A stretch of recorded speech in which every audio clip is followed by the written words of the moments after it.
So you said that after you rededicate your life, you met your husband. Yes. How was he able to stay so patient with like your growing process back into the Lord? So I would say that God really prepared him for me. One of the things that he asked me, it was to me at the time, I was like, whoa, this is too early. Like I am gonna scare him away. But it was such neat. He asked me, what is your testimony? And I shared everything, every trauma I experienced, every like what I was struggling with. And I was like, I just gave my life back to Christ like a week ago before you met me. And it was a lot. I had a lot of burden, and he didn't tell me at this time, but his mindset was God told him I was going to be his wife, Oh and wow. but he didn't want to scare me away with Yeah. that.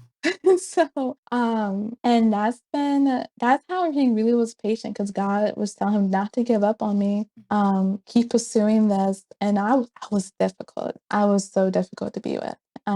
But once I got my footing and got my like I started to see who I was before the world told me who I was. Who I am before the world told me who I supposed to be. There we go. That's a bar. Yeah. Yeah. So that's how he's been really patient. It's just God has been telling him, reassure him that I am his wife and everything was gonna work out. So cute. Oh, So thanks. so with the going from the bad guys to going to who your husband is now, what has that Mhm. transition been like It's with a those huge game experiences? changer. Yeah. Yeah, it was a huge game changer. I learned what unconditional love looks like. My dad has been great, but when they say that your husband will have personality like your dad, like my husband does. Like for example, I don't like picking up bugs. He pick up all the bugs in the house, and it's great. Perfect.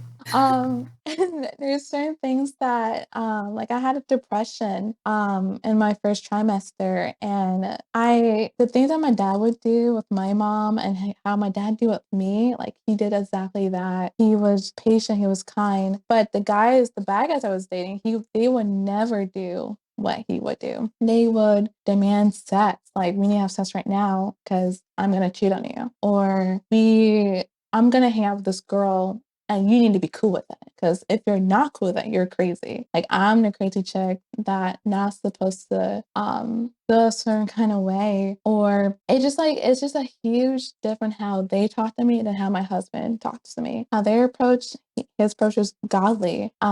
There was no patience, there was no kindness, there was Oh, I was just selfishness. about to bring up that verse too.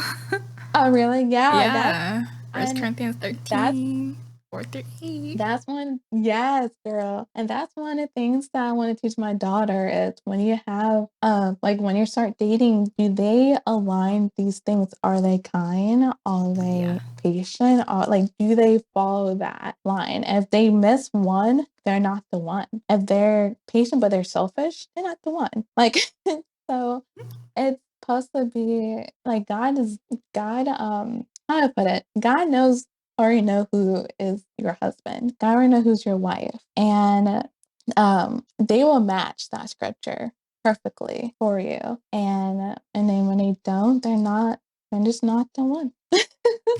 And so Simple enough. especially the bad, yeah, especially the bad guys. Especially the bad guys.